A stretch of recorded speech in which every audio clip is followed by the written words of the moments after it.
Hello everybody and welcome to Arabic with Amina, your online Arabic teacher. In today's lesson we are going to be talking about the imperative verb tense. The verb tenses, or azminatul fi'l, are three main tenses in Arabic. You have alfi'l al-mudari', the present tense, under which the future tense also falls, الفعل الماضي, the past tense, and الفعل الأمر, the imperative tense. The imperative tense is going to be the focus of our video today. What does imperative mean? The imperative tense is used to tell someone to do something, meaning we are requesting or commanding someone to do an action. For example, telling someone to write or to listen or read, we are commanding them or requesting them to do something. When we want to change a verb to the imperative form, we are going to be deriving it from the present tense form. So if you're not familiar with the present tense form of verbs, I recommend you watch that lesson before this one. The imperative form is only used for the second person, which makes sense because I am only going to order someone that is in front of me. Second person means that I am talking to someone in front of me. I'm not talking to myself, that would be first person, and I am not talking about someone who's not here, because how can I order them to do something and they're not here? So it is only used for the second person. For example, you, singular you, whether male or female, dual you when talking to two people, and the plural you, whether male or female, referring to three or more. Now, when we transform a verb to the imperative form, there are a few things about this verb that you should be familiar with. 1. You should be familiar with the health of the verb. Is this a sound verb or a defective verb? I talk about this point specifically in the Introduction to Verbs video. Is it one of the 5 verbs? I talk in much detail about the 5 verbs, what they are, and how to identify them in the video explaining the present tense form of verbs. And you should also be familiar with the vowels of the verb.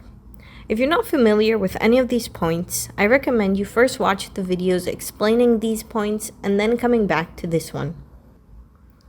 And if you're all set to go, we have our first example. We have the word yaktubu. This is a verb which says he is writing. Now, notice how this is in the present tense form, yaktubu, he is writing. And we are going to take this verb and transform it into the imperative form. Our first step is going to be to remove the present tense letter. So, we remove the present tense letter from the verb. After removing the present tense letter, we need to see the letter which is now first. Is it silent? Does it have a sukun on it?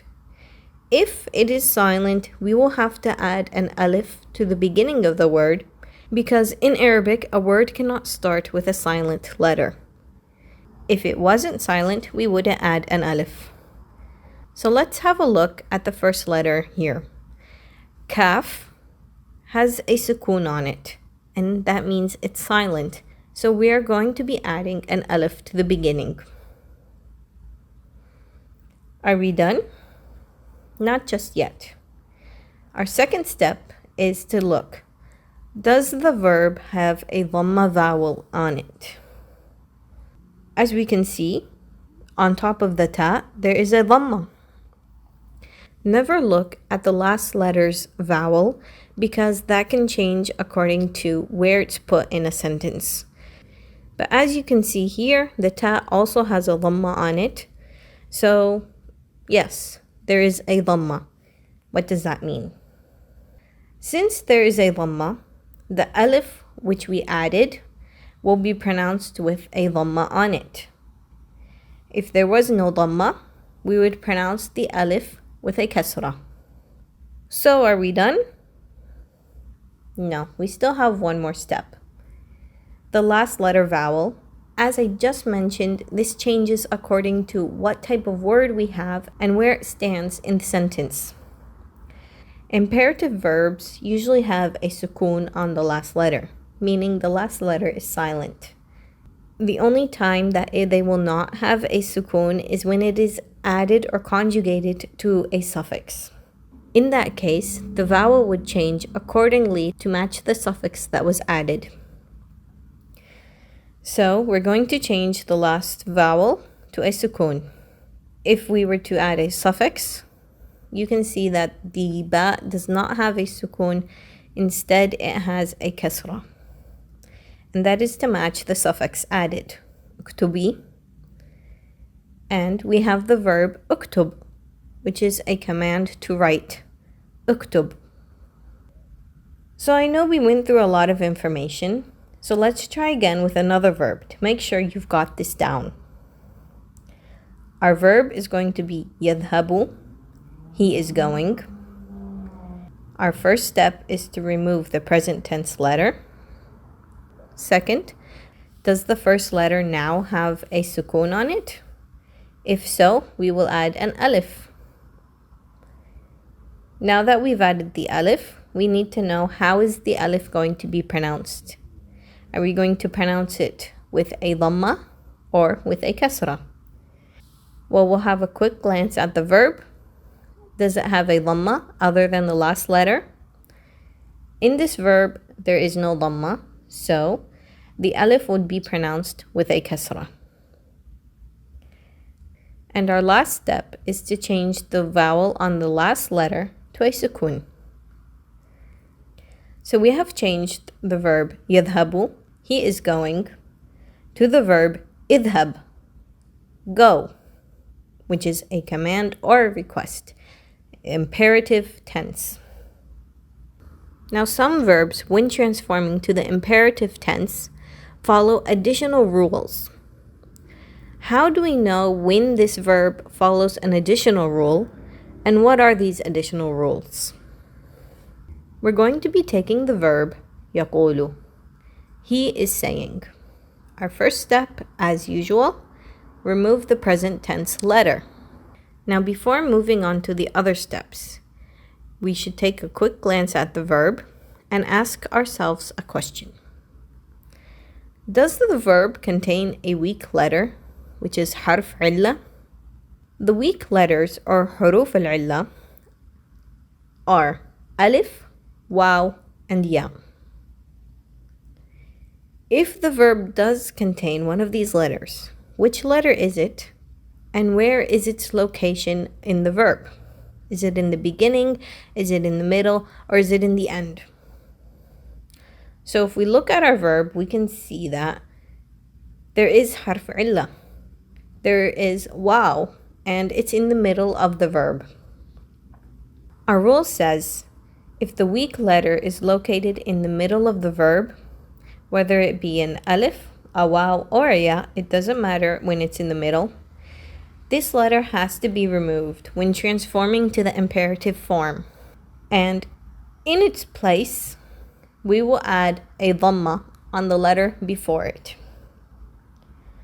So, we're going to remove the waw, and the letter before it already had a dhamma, so we're just keeping the dhamma. So it has a dhamma, it's the first letter, it's not a sukoon, so we don't need to add an alif. So we're going to skip that part and just change the last vowel on the last letter to a sukoon. So our verb is now qul, say. You might be a little confused, so let's repeat the steps with another verb. We have the verb yanam, he is sleeping. Remove the present tense letter. C, does the verb contain a weak letter? It does. There's an alif in the middle of the verb. So according to the rule, we will remove this letter, and on the letter before it, we will place a dhamma, and we change the last vowel to a sukoon because it is the imperative tense. So our verb is now num, sleep. So that's it if the weak letter is located in the middle of the verb. Well, what if it's located as the last letter of the verb? Well, if it's the last letter of the verb, one, we don't care which one is it. It could be alif, it could be waw, it could be ya. Two, our rule says if it's located at the end of the verb, we're going to remove that letter, just like we did with it being located in the middle. And in its place, we are going to put the corresponding vowel. So if we removed an alif, we will put fatha. If we removed a waw, we will put dhamma. And if we removed a ya, we will put kasra. And if the beginning of the word is starting with a sukoon, we will add an alif. This doesn't change even if there is harf illa or anything. The same 3 rules that we did in the beginning apply no matter what. So our verb is yabni. He is building. Take a quick glance and notice that the last letter is one of the weak letters. It is a ya. So first we're going to remove the present tense letter. Then we are going to remove the weak letter. And in its place we put a kasra, which already existed in the verb. So are we done? No. The first letter has a sukoon. So we have to add an alif at the beginning of the word. And since there is no dhamma in the word, the alif will be pronounced with a kasra. So our verb is ibni, build. Now the final position of where a weak letter could be is in the beginning of the verb. If it is the first letter of the verb, it matters. What letter is it? If it is a waw, we will remove the letter and the first letter that remains will have a kasra. And if the first letter is an alif, we also remove that letter. But instead of the kasra, we will put a dhamma. It'll make more sense when we apply it to our examples. The examples we are using are going to be in the past tense for when the weak letter is located as the first letter. And that is because the weak letter when in the present tense is also removed if it is at the beginning of the verb, which is why we use the past tense. So we have our verb, waqafa. He stood. First letter is a waw, which is a weak letter, so we're going to remove it. And since it was a waw, we are going to make the first letter have a kasra. And we changed the last vowel to a sukoon because it is the imperative tense. And so our imperative tense verb is now qif, stand. Another one, wajada, he found. First letter is weak letter, it's a waw. Remove the waw. Change the vowels. So the first letter is a kasra, last letter has sukoon. Jid, find. Now if we do this for verbs having alif in the beginning of the word, for example, akala, he ate. Remove the weak letter, and since it was an alif, we're going to have a dhamma on the first letter, kul, eat. Akhada, he took. Remove the weak letter, put dhamma on the first letter, have sukoon on the last letter, khudh, take. Those are the rules regarding weak letters located in verbs when we try to transform it to the imperative tense. And that is in special situations because not every verb has a weak letter. But if it does, it will follow some additional rules. Something else we need to notice when transforming to the imperative tense is this verb one of the 5 verbs? I talked about the 5 verbs in the present tense form video, but in short, one of the 5 verbs has waw al-jama'a attached to it, or alif al-ithnain, or ya al-mukhataba. If any of these are attached to the verb, there are additional rules. The noon of the verb will be removed when transforming to the imperative tense. And a special case for waw al-jama'a is that we will add an alif at the end of the verb.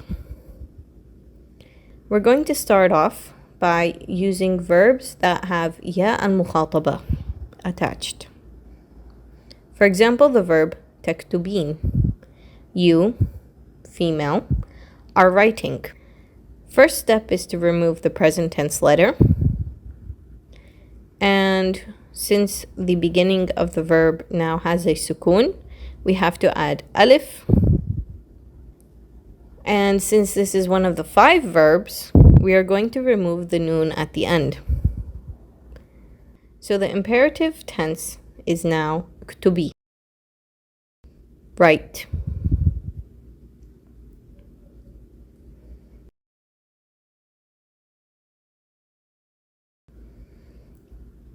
Now, if one of the 5 verbs has alif al-ithnain attached to it, for example, the verb yaktuban, they, referring to 2 people, are writing, we're going to follow the same steps. Remove the present tense letter, add an alif because it starts with a sukun, and then remove the noon. So it becomes uktuba, write.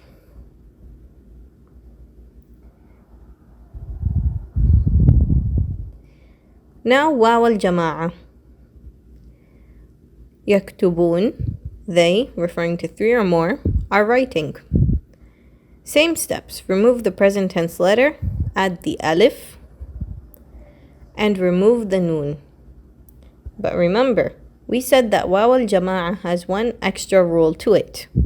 And that is that after removing the noon, we add an alif to the end. This alif is silent, but it needs to be written. So our verb now becomes uktubu. And that's it for the imperative tense. We went through how to transform from the present tense to the imperative tense, and 2 things you need to look out for.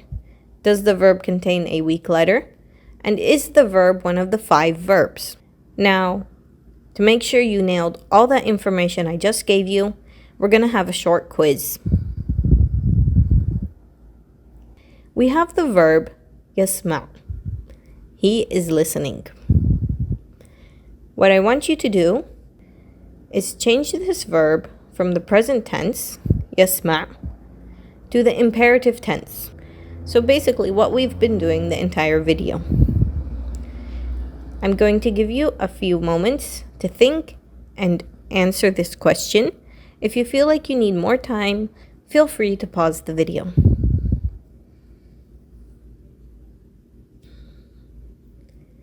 Okay, so our first rule, remove the present tense letter. I've said it so many times this video. Next step, look. Does it start with a silent letter? Is there a sukun on the first letter? As we can see, it does start with a sukun. So we have to add an alif to the beginning. How is this alif pronounced? Will it be pronounced with a dhamma or with a kasra? Well, does the verb have a dhamma in it? Apart from the last letter, remember? It doesn't. So this alif will be pronounced with a kasra. Isma'. Listen.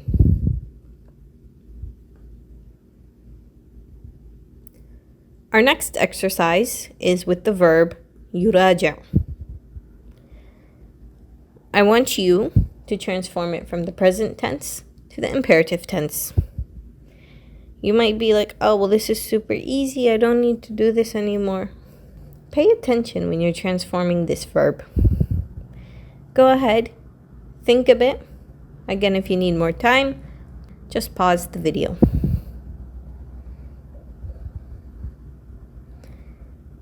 So, first step is remove the present tense letter.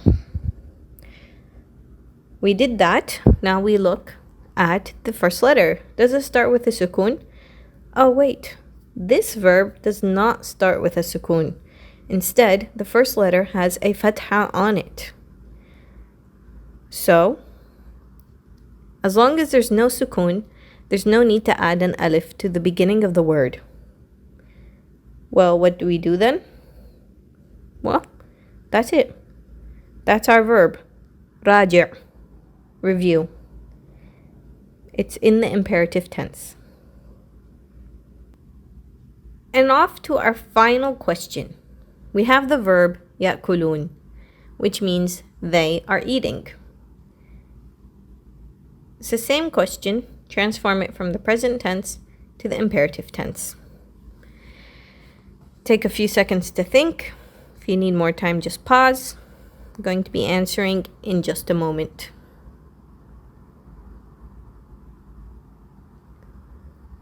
Okay, so we remove the present tense letter. But before moving on, we can see that this verb actually starts with an alif, which is a weak letter. So we are going to remove the weak letter because that's what the rule said. We remove the weak letter and in its place put dhamma, which already exists. But hold on. This verb is also one of the 5 verbs. There's waw al-jama'a attached to it, the waw noon, ya'kulun. And our rule says if it's one of the 5 verbs, you remove the noon. And since it's waw al-jama'a, you add an alif to the end. So, our imperative tense for the verb is kulu, eat. Now I included this example because I want you to know that you can have multiple rules applying to the same verb. I hope that made transforming verbs to the imperative tense easy for you and broke it down into simple steps. If you enjoyed this video, subscribe for more and make sure to like, share, and comment below your thoughts. Thank you and see you next time. Arabic with Amina.